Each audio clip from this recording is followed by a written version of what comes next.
नमस्कार मित्रों। जब हम इतिहास की बात करते हैं तो अक्सर हमारी नज़र महलों, युद्धों और राजाओं पर जाती है। लेकिन इतिहास का असली आधार वहाँ नहीं होता। इतिहास की जड़ें शब्दों में होती हैं। उन शब्दों में जो पीढ़ी दर पीढ़ी मानव चेतना को दिशा देते आए हैं। और अगर दुनिया की सबसे प्राचीन जीवित चेतना को किसी ग्रंथ में ढूंढा जाए तो उसका नाम है ऋग्वेद। ऋग्वेद केवल एक धार्मिक पुस्तक नहीं है। यह मानव सभ्यता का पहला बौद्धिक दस्तावेज है। यह उस समय की सोच है जब मनुष्य ने पहली बार प्रकृति से प्रश्न पूछना शुरू किया। कल्पना कीजिए उस युग की। न कोई लिखित भाषा, न कागज, न स्याही, न पुस्तकालय। फिर भी मनुष्य के पास विचार थे, प्रश्न थे, जिज्ञासा थी। और इन्हीं प्रश्नों से जन्म हुआ ऋग्वेद का। ऋग्वेद की रचना उस काल में हुई जब मनुष्य आकाश को देखकर डरता भी था और आश्चर्य से भर भी जाता था। जब बिजली चमकती थी तो वह केवल रोशनी नहीं थी, वह शक्ति थी। जब सूर्य निकलता था तो वह केवल प्रकाश नहीं, जीवनदाता था। ऋग्वेद हमें बताता है कि प्रारंभिक मानव ने प्रकृति को शत्रु नहीं माना, बल्कि उसे देवत्व दिया। अग्नि को देव कहा गया क्योंकि वही भोजन पकाती थी। इंद्र को देव कहा गया क्योंकि वही वर्षा लाते थे। वरुण को देव कहा गया क्योंकि वही ऋतु और नियम के प्रतीक थे। यह देव पूजा नहीं थी, यह प्रकृति की समझ थी। ऋग्वेद में कुल 1028 सूक्त हैं। इन सूक्तों को किसी एक व्यक्ति ने नहीं लिखा। ये किसी राजा की आत्मकथा नहीं है, ये किसी सत्ता का प्रचार नहीं है, ये ऋषियों की अनुभूति हैं। ऋषि यानी वह व्यक्ति जो सत्य को देख सके। ऋषि यानी वह जो केवल सुनाए नहीं बल्कि अनुभव करे। ऋग्वेद के ऋषि जंगलों में रहते थे, नदियों के किनारे, आकाश के नीचे। वे ध्यान करते थे, प्रश्न पूछते थे। यह सृष्टि कैसे बनी? सूर्य क्यों निकलता है? मृत्यु के बाद क्या है? क्या कोई परम सत्ता है? और सबसे आश्चर्यजनक बात, ऋग्वेद यह दावा नहीं करता कि उसके पास सभी उत्तर हैं। नासदीय सूक्त में ऋग्वेद कहता है, शायद यह सृष्टि कैसे बनी यह स्वयं परमात्मा भी न जानता हो। सोचिए, हजारों साल पहले लिखा गया ग्रंथ, और उसमें ऐसा बौद्धिक विनम्रता। ऋग्वेद कर्मकांड से पहले विचार को महत्व देता है। यह बल से पहले बुद्धि को महत्व देता है। यह जन्म से पहले कर्म को महत्व देता है। ऋग्वेद में कोई जाति व्यवस्था कठोर रूप में नहीं मिलती, कोई ऊंच नीच का दावा नहीं। वहां केवल एक बात बार बार आती है, रत यानी प्राकृतिक नियम, नैतिक नियम। जो रथ के अनुसार चलता है वही श्रेष्ठ है। ऋग्वेद में नारी को भी सम्मान दिया गया है। घोषा, लोपामुद्रा, अपाला जैसी स्त्री ऋषिकाएं स्वयं सूक्त रचती हैं। यह उस समय की बात है जब दुनिया के कई हिस्सों में स्त्री को बोलने का अधिकार तक नहीं था। ऋग्वेद हमें यह भी सिखाता है कि धर्म का अर्थ केवल पूजा नहीं होता। धर्म का अर्थ है सत्य, कर्तव्य, संतुलन। ऋग्वेद में युद्ध का वर्णन है, लेकिन युद्ध को महिमा मंडित नहीं किया गया। वहां प्रार्थना है कि समाज में समृद्धि हो, वर्षा हो, पशु स्वस्थ रहें, मनुष्य स्वस्थ रहें। यह ग्रंथ राजा के लिए नहीं, समाज के लिए है। ऋग्वेद की सबसे बड़ी शक्ति उसकी मौखिक परंपरा रही। हजारों वर्षों तक इसे लिखा नहीं गया, फिर भी एक अक्षर नहीं बदला। यह संभव हुआ उच्चारण, स्मृति और अनुशासन के कारण। आज भी वैज्ञानिक आश्चर्य करते हैं कि बिना लिखे इतना विशाल ग्रंथ कैसे सुरक्षित रहा। ऋग्वेद केवल भारत का नहीं, यह मानवता की धरोहर है। यह हमें बताता है कि सभ्यता की शुरुआत तलवार से नहीं, विचार से हुई थी। आज जब दुनिया तकनीक में आगे बढ़ चुकी है, तब भी ऋग्वेद का प्रश्न जीवित है। हम कौन हैं? हम यहाँ क्यों हैं? और हमें कैसे जीना चाहिए? ऋग्वेद कोई पुरानी किताब नहीं, ये आज भी जीवित है, क्योंकि इसके प्रश्न आज भी जीवित हैं। अगर हम ऋग्वेद को समझें तो हमें अपने अतीत पर गर्व नहीं बल्कि उससे दिशा मिलती है, क्योंकि जो सभ्यता प्रश्न पूछना बंद कर देती है वह आगे नहीं बढ़ती। और ऋग्वेद मानव सभ्यता का पहला प्रश्न है। जब हम ऋग्वेद को और गहराई से देखते हैं तो हमें यह समझ में आता है कि यह ग्रंथ किसी मंदिर में बैठकर नहीं रचा गया। यह जंगलों में जन्मा, नदियों के किनारे पला और खुले आकाश के नीचे परिपक्व हुआ। ऋग्वेद का संसार प्रकृति से अलग नहीं है। यह मनुष्य खुद को प्रकृति का स्वामी नहीं, उसका एक हिस्सा मानता है। यही कारण है कि ऋग्वेद में मनुष्य का अहंकार नहीं दिखता, बल्कि जिज्ञासा दिखती है। ऋग्वेद के ऋषि ये नहीं कहते कि हम जानते हैं, वे कहते हैं हम खोज रहे हैं। यही खोज ऋग्वेद को अन्य प्राचीन ग्रंथों से अलग करती है। यह किसी एक ईश्वर को थोपता नहीं, यह किसी एक सिद्धांत को अंतिम सत्य घोषित नहीं करता, यह प्रश्न को जीवित रखता है। ऋग्वेद में देवता मानव रूप में नहीं है, वे भावनात्मक चरित्र नहीं बल्कि शक्तियों के प्रतीक हैं। अग्नि केवल अग्नि नहीं है, वह ऊर्जा है। इंद्र केवल योद्धा नहीं, वह परिवर्तन है। सोम केवल पेय नहीं, वह चेतना की अवस्था है। यह प्रतीकात्मक भाषा ऋग्वेद को सिर्फ धार्मिक ग्रंथ नहीं बल्कि दार्शनिक ग्रंथ बना देती है। ऋग्वेद के सूक्त किसी आदेश की तरह नहीं आते, वे संवाद की तरह आते हैं, मानो ऋषि प्रकृति से बात कर रहा हो, कभी सूर्य से, कभी वायु से, कभी स्वयं अपने मन से। ऋग्वेद में मृत्यु का भय नहीं है, मृत्यु को अंत नहीं माना गया, वह एक परिवर्तन है, एक यात्रा का अगला चरण। इसीलिए वहां रोना नहीं, समझ है। ऋग्वेद का समाज स्थिर नहीं था, वह गतिशील था। लोग चलते थे, सीखते थे और बदलते थे।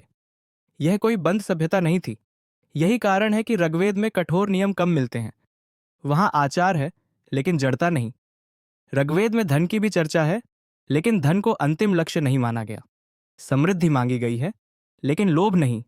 संपत्ति के साथ दायित्व जुड़ा हुआ है। ऋग्वेद में मृत्यु का भय नहीं है, मृत्यु को अंत नहीं माना गया, वह एक परिवर्तन है, एक यात्रा का अगला चरण। इसीलिए वहां रोना नहीं, समझ है। ऋग्वेद का समाज स्थिर नहीं था, वह गतिशील था। लोग चलते थे, सीखते थे और बदलते थे। यह कोई बंद सभ्यता नहीं थी। यही कारण है कि ऋग्वेद में कठोर नियम कम मिलते हैं। वहां आचार है लेकिन जड़ता नहीं। ऋग्वेद में धन की भी चर्चा है, लेकिन धन को अंतिम लक्ष्य नहीं माना गया। समृद्धि मांगी गई है लेकिन लोभ नहीं। संपत्ति के साथ दायित्व जुड़ा हुआ है।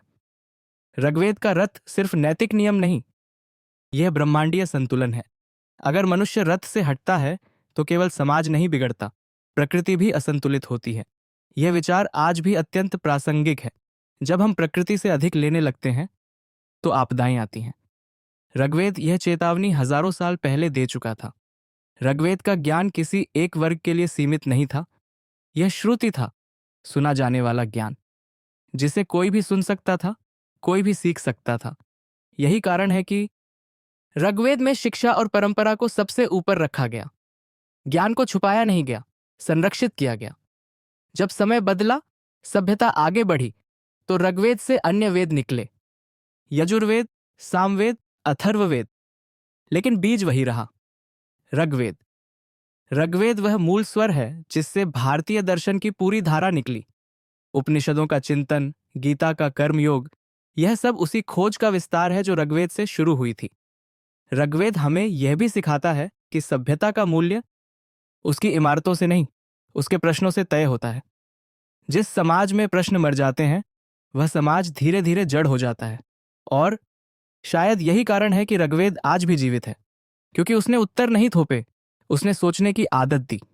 आज जब हम आधुनिक विज्ञान की बात करते हैं तो हमें लगता है कि प्रश्न पूछना आधुनिकता है, लेकिन ऋग्वेद बताता है कि प्रश्न पूछना मानव स्वभाव की सबसे पुरानी परंपरा है।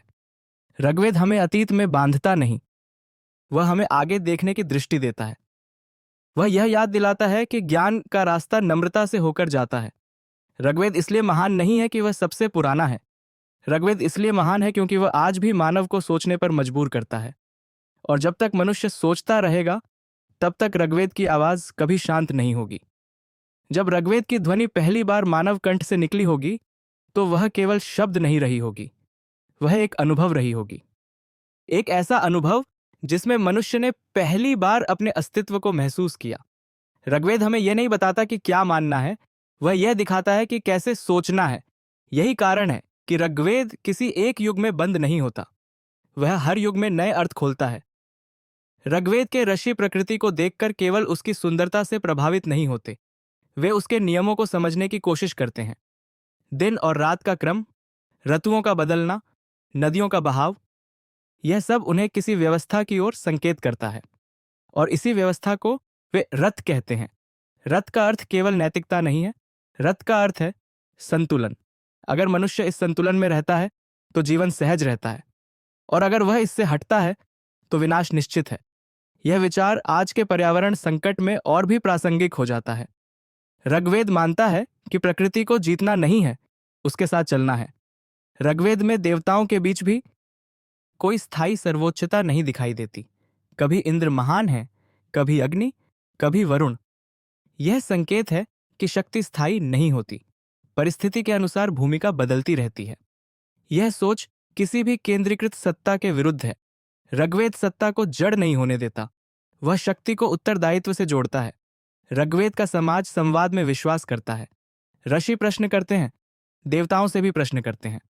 वे कहते हैं, अगर आप देव हैं तो हमें बताइए कि जीवन का मार्ग क्या है। यह साहस ऋग्वेद को असाधारण बनाता है। यह ग्रंथ डर से पैदा नहीं हुआ, यह जिज्ञासा से पैदा हुआ। ऋग्वेद में युद्ध है, लेकिन वह अंतिम समाधान नहीं है। वहां प्रार्थना है कि संघर्ष न हो, समृद्धि हो। यह दर्शाता है कि सभ्यता की आकांक्षा शांति रही है, वर्चस्व नहीं। ऋग्वेद में मनुष्य अकेला नहीं है, वह समाज का हिस्सा है, वह प्रकृति का हिस्सा है, वह ब्रह्मांड की एक छोटी कड़ी है। यह दृष्टि अहंकार को तोड़ती है। ऋग्वेद की मौखिक परंपरा हमें अनुशासन सिखाती है। एक एक स्वर, एक एक उच्चारण पीढ़ियों तक जस का तस रहा। यह केवल स्मृति नहीं थी, यह साधना थी। आज जब हम तेजी से लिखते हैं, तेजी से बोलते हैं और उतनी ही तेजी से भूल जाते हैं, तब ऋग्वेद हमें धैर्य का मूल्य सिखाता है। ऋग्वेद का प्रभाव केवल धार्मिक ग्रंथों तक सीमित नहीं रहा, उसने भारतीय गणित, खगोल, आयुर्वेद और दर्शन की नींव रखी। प्रश्न पूछने की जो परंपरा वहां शुरू हुई, वही आगे चलकर उपनिषदों में गहरी हुई। उपनिषद ऋग्वेद का निषेध नहीं है, वे उसका विस्तार हैं। जहां ऋग्वेद पूछता है, उपनिषद खोजता है, और गीता उस खोज को जीवन में उतारने की बात करती है। इस तरह ऋग्वेद केवल एक ग्रंथ नहीं, एक यात्रा है, सोच की यात्रा, मानव चेतना की यात्रा। ऋग्वेद हमें यह भी सिखाता है कि सत्य कोई जड़ वस्तु नहीं है। सत्य खोजा जाता है हर युग में, हर व्यक्ति द्वारा। इसीलिए ऋग्वेद कभी पुराना नहीं होता, क्योंकि वह प्रश्नों से बना है, और प्रश्न कभी पुराने नहीं होते। जब तक मनुष्य आकाश की ओर देखेगा, नदी के बहाव को समझने की कोशिश करेगा और अपने भीतर झांकेगा, तब तक ऋग्वेद जीवित रहेगा। वह किसी मंदिर में बंद नहीं है, वह किसी पुस्तकालय तक सीमित नहीं है। अगर आपको यह वीडियो पसंद आया हो तो लाइक जरूर करें और ऐसे ही वीडियो के लिए मेरे चैनल को सब्सक्राइब करें।